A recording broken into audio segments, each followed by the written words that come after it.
everyone, welcome back to another Transformers toy review.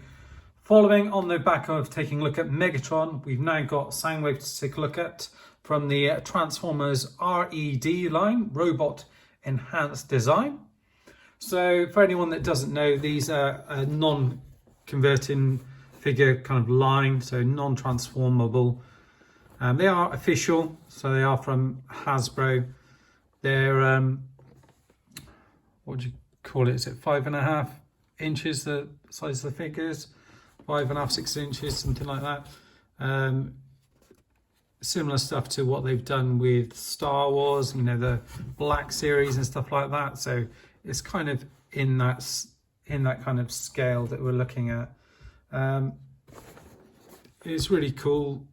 There's loads of articulation on them. The one that I have had a look at so far, which is Megatron, and you get all these little accessories on the side here, so you can swap out hands and different weapons. This one even comes with a little laser beak tape, which is nice. The artwork, as usual, is really fab on these, and you've got a Soundwave there. It looks as if he's kind of breaking through something, not quite sure what. Non-converting figure down at the bottom there. Come around to the back, and it shows you that classic pose of him kind of pressing his tape deck there, ready for it to come out, and it looks as if the tape can actually fit in there, which is really nice. And he holds his weapon there as well. Presumably you can swap out the accessories, so you could get Soundwave with the Energon mace, I guess, if you wanted to. That's something we can just try out. So let's open this guy up and take a look at him. I actually got this from In Demand Toys, so that's interesting. Megatron had the kind of thing, this kind of backing for Megatron, and this one seems to have got half of Optimus and half of Soundwave.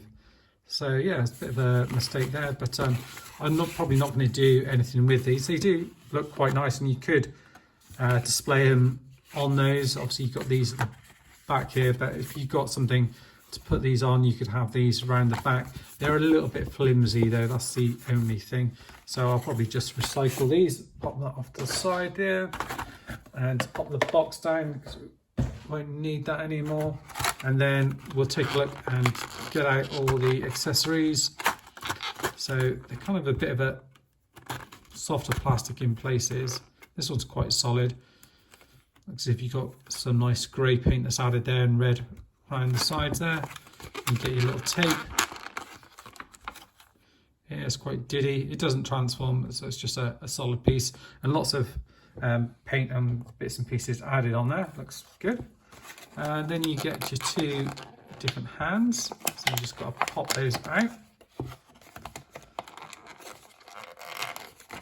Easier said than done. Pop that off the side, recycle that as well. And then it's just one plastic tie that we've got in here for him as well. So just see if I can adjust the light there. Don't know how that looks light-wise for people. Cut that in there.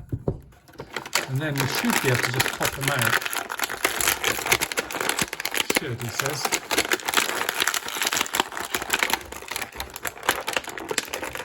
Figure. Right, just about managed to do that. Right, so let's sort out the camera, remove all the plastic from the side. Right, he's got another bit of plastic that's kind of round here as well, so you can kind of shimmy that down off him if you want. It'll look a little bit odd if you keep that on there. Straight, the first thing I'm noticing is this leg connection here, and that doesn't seem to sit in very well. It's like it's not, feels like it's not quite clicked in. There's a bit of a gap in there. So I don't know if that's something that you can sort out. I presume it's going to be individual results will vary on that. You've got your blaster, which pops on the shoulder there. So he has a little peg for that. It's a bit of a tight connection there, but you can move that around. And then he's got a little button on here for his tape deck, which looks like it should move back. Okay, let's push that in. Yeah, so you press it, it does open. It opens it up, but it doesn't send it flying out or anything else like that. And then you can get hold of your tape. I don't know if it matters which way you pop them in.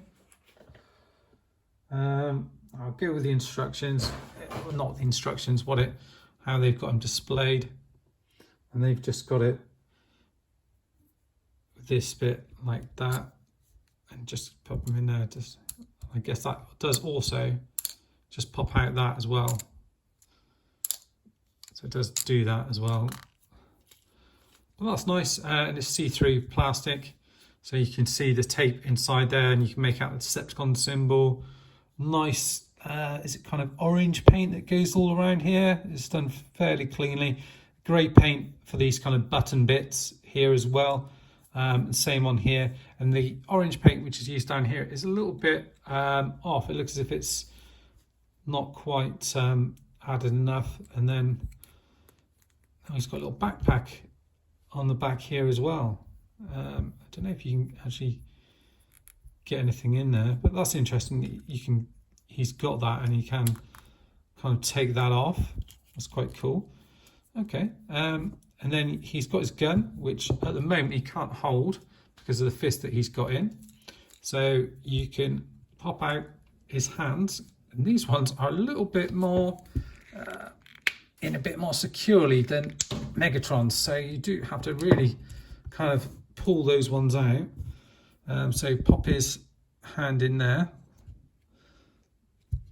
So it's looks like it's a bit of a longer connection on these ones. It's quite tight, so you do have to take a bit of effort into popping that in. And this bit did pop off. You see there's a bit of stress mark just around that. It feels like it's tight enough in there. But, and then he can hold that in his hand, hopefully. Come on. Oh, jeez. It's a real tight tolerance, that. Fingers, it's all quite tough plastic out on this, so it's a real job to try and get that in. You see I'm putting stress marks on the plastic where I'm just trying to force that in. I don't know if he'll hold it any better in this hand. I don't know, he won't, because I cannot for the life of me get that blaster into his hand.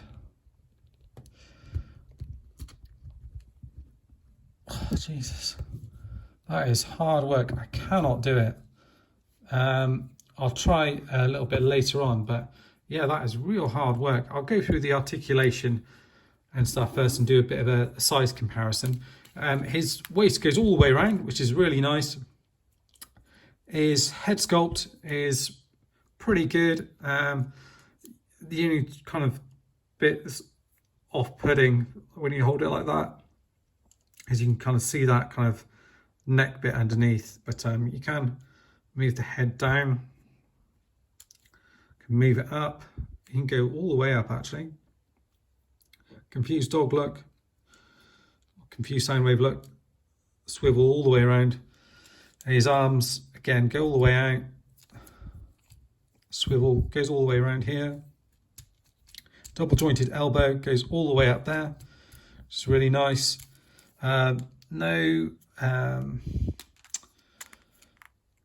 Nothing sort of to bend forward there at all. The legs don't go all the way up, but they go up to there, back to there, and then out to about there.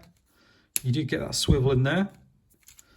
Same on this side. Obviously, I mentioned about that kind of gap in there, and then the knees are on a kind of bit of a ratchet, and they go back to there.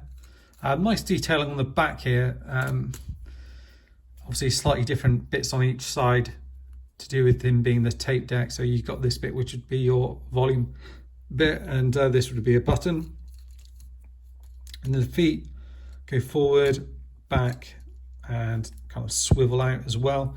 What's cool about him actually is I like the proportion. So he's very much like how you would see him in the cartoon, in terms of his legs are quite long and the kind of top half of him is a little bit kind of shorter. I quite like the look of the figure. I think he looks good. And then here he is alongside the Super 7 version. So you can see a fair bit of difference in size there. And then if we bring the Siege version here, obviously you can see the Siege one's a fair bit bigger, but very different looks that they're going for. Yeah, this guy's pretty sleek. Yeah, disappointing about this, you can see where I've tried to put it in, it's put some real kind of pressure on it and some little marks in and around it already. You can swap out the other hand as mentioned. So this one, there we go. So let's see if we can do that thing where he leans over and kind of presses that button on his shoulders. Now these ones, this Soundwave, the tolerances are definitely a little bit different to the one on Megatron. So let's see if we can get this done. So on the box here, they've got him reaching round and kind of putting his finger on here. So can he do that? Yeah, he can kind of do that. So I think that's how they've done it on there. So I'm just gonna grab hold of the packaging just to see how they've done it. Yeah, so they've got his arm out like that. They put it like that and then just moved this around. And I suppose this also as well can go on a thing. So you can actually get him so he's pressing down on that. So that does actually work. So that's quite a cool thing. So yeah, the only other thing is this thing keeps popping out, where it's almost like it's a little bit too tight. So you could, but in terms of having a pose, you could kind of have it like that. Maybe just move his finger off that slightly,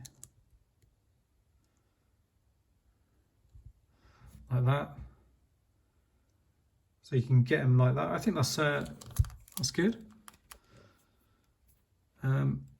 Move his hands around. Yeah, I don't know if I mentioned, obviously the arms rotate around and they can bend in and out. So that's nice. Yeah, you can get him in some pretty cool poses, this guy. And just to have him alongside Megatron as well, bring the two in. So yeah, I think that works. They look good alongside each other. This thing's going to really annoy me. So it's one of those things. Once you get him in a decent pose and on display, he's going to look good. Yeah, again, he's got that thing where if you're bending these out using that swivel, it breaks up the sculpt like that, so it looks a bit off. So I'm trying where I can just to keep the legs like that, but then doesn't lend for a really kind of dynamic pose. So you do want him to look a bit more dynamic and in action. And the other disappointing thing as well is this gun, which I clearly just cannot get him to hold it at the moment. So, you know, I know, you know, the old tricks people say about, you know, sort of warming it up slightly and doing it that way. I'm just gonna try again. Looks as if I can get it in. So it's obviously warmed up a little bit. There we go. So finally got the gun in. I guess on the plus side, once that gun's in, it's in. You know, there's not a chance that thing's budging. So that is good. And then obviously you can get him where he's doing his tape thing as well.